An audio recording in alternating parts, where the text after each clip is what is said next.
Marlène, Marco et Jean-Claude sommes très heureux de te retrouver afin de voir avec toi ma langue chaque jour. Juste avant d'aborder ce sujet, je te rappelle que les références sont les suivantes. Somme 71, versets 22 à 24 et Exode 18, versets 7 à 9. Prions. Notre Seigneur et notre Dieu,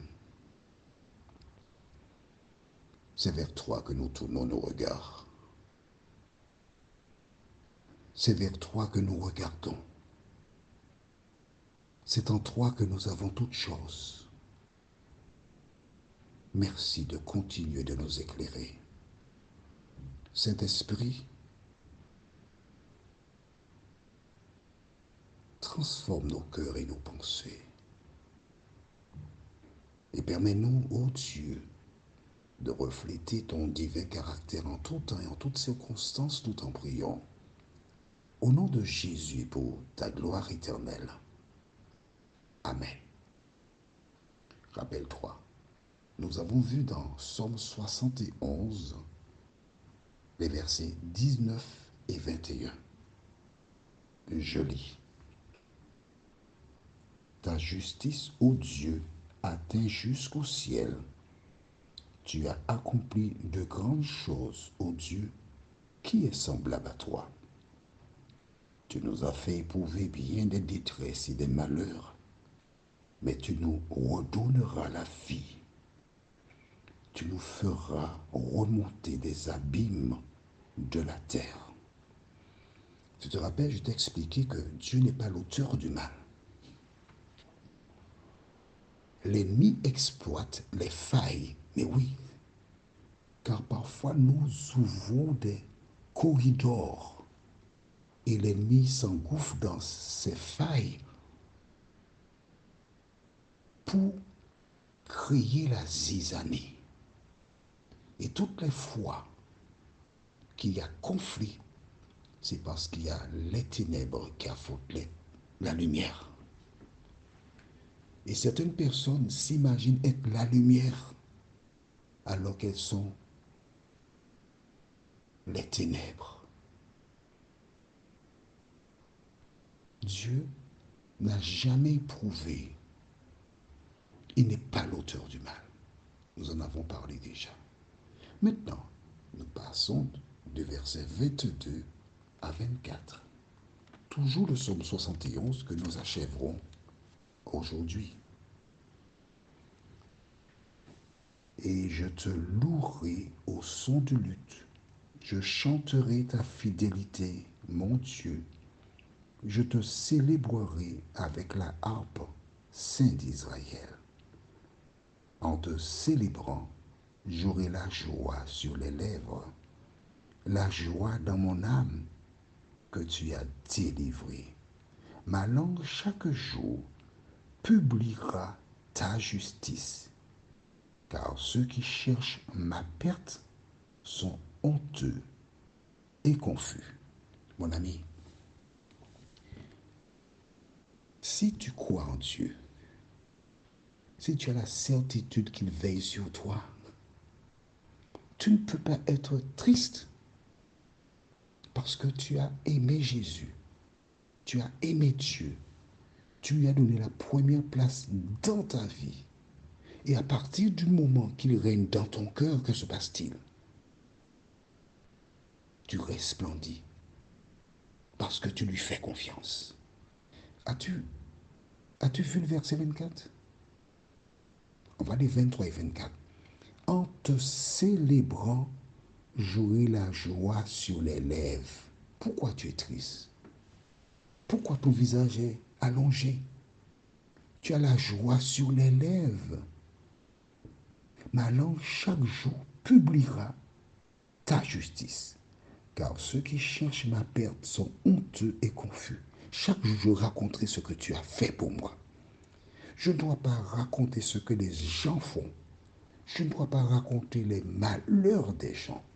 Je dois raconter ce que le Seigneur a fait pour moi dans ma vie Et s'il a fait ça pour moi, il peut le faire aussi pour toi. C'est ainsi qu'agissent les enfants de Dieu. Toujours élever le prince Emmanuel. Nous retournons maintenant au livre de Exode chapitre 18. Tu te rappelles? Le beau-père de Moïse, tu te rappelles de son nom? Jéthro. Et qui était Jéthro? Nous relisons le verset 1. Jéthro, prêtre de Madian, beau-père de Moïse, apprit tout ce que Dieu avait fait en faveur de Moïse et d'Israël, son peuple.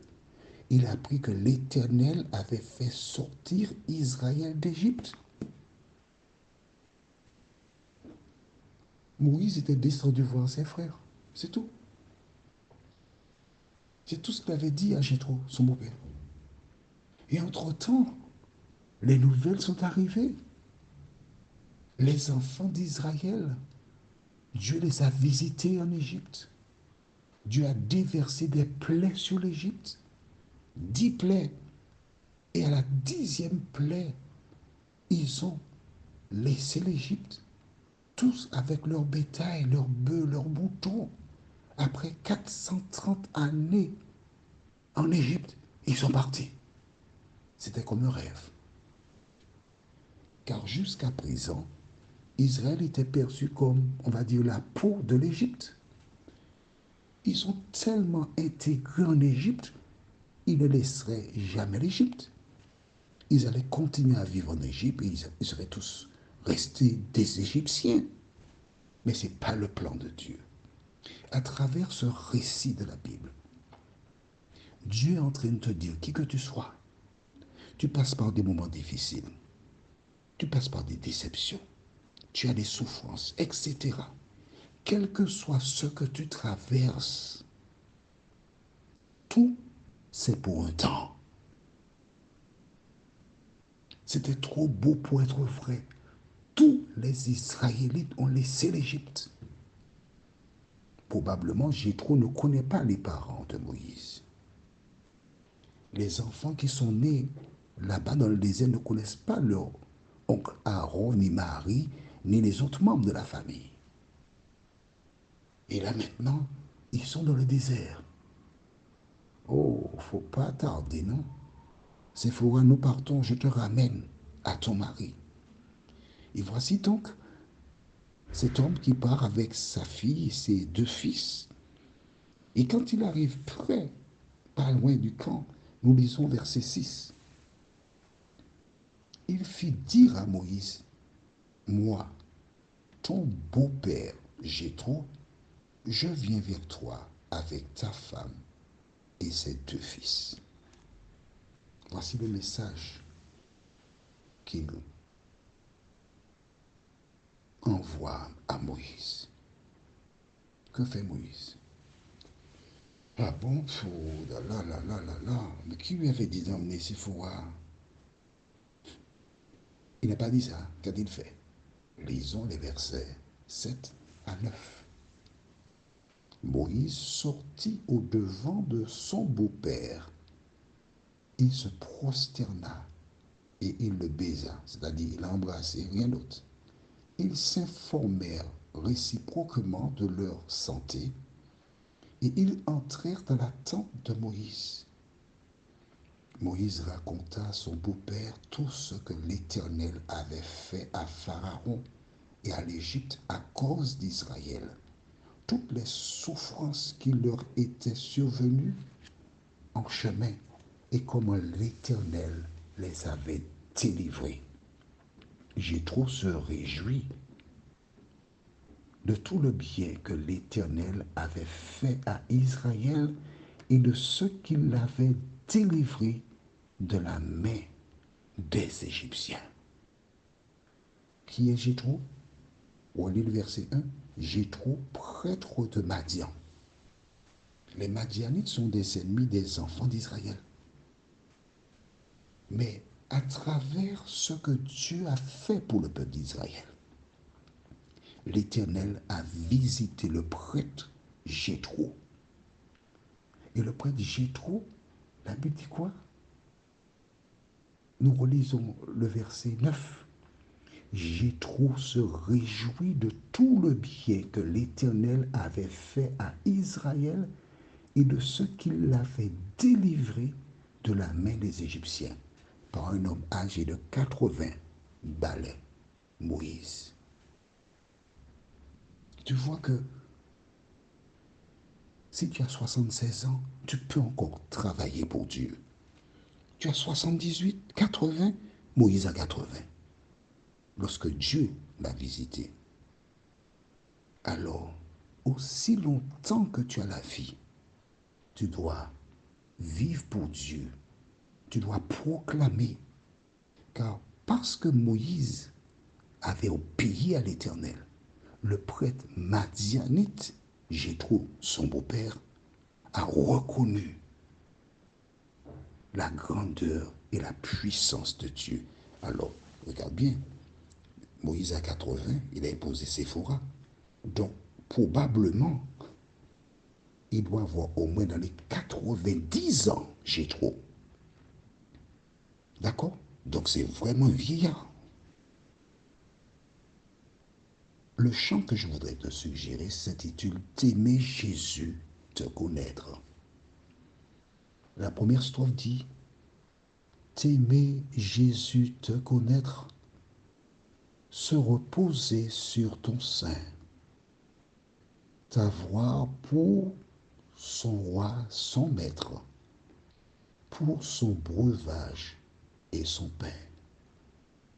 Savourer en paix ta grâce, de ta mort puissant sauveur, goûter la sainte efficace, quelle ineffable douceur. Le titre c'est T'aimer Jésus, te connaître. Regarde bien, il n'est pas dit te connaître, t'aimer Jésus, mais t'aimer Jésus. Lorsque tu aimes Jésus, tu apprends à le connaître et tu grandis. Prions, notre Seigneur et notre Dieu. Merci pour la parole. Merci pour tes bienfaits. Merci pour la grâce. Merci pour tout ce que tu fais pour nous. Merci de nous conduire jour après jour dans le chemin du salut. Aide-nous, conformément à tout ce que nous avons déjà lu, à mettre en pratique ta parole, à nous attacher à elle, à vivre pour toi, et que rien ni personne ne vienne entre toi et nous. Merci de nous entendre, Seigneur. Merci de nous accompagner. Merci de nous diriger. Nous t'avons prié, non pas parce que nous en sommes dignes, non, Seigneur, mais au nom puissant de Jésus de Nazareth et pour ta gloire éternelle. Amen. Que l'Éternel continue de te bénir. Nous avons achevé le livre de Psaume 71. Nous reviendrons ultérieurement dans le livre de Psaume. En attendant, notre prochaine étude sera Tu honoreras. Et les références sont Lévitique 19, verset 32. Et nous continuerons notre récit avec Jéthro dans Exode 18, verset 10 à 12. Il me tarde de te retrouver. Que l'Éternel continue de nous bénir.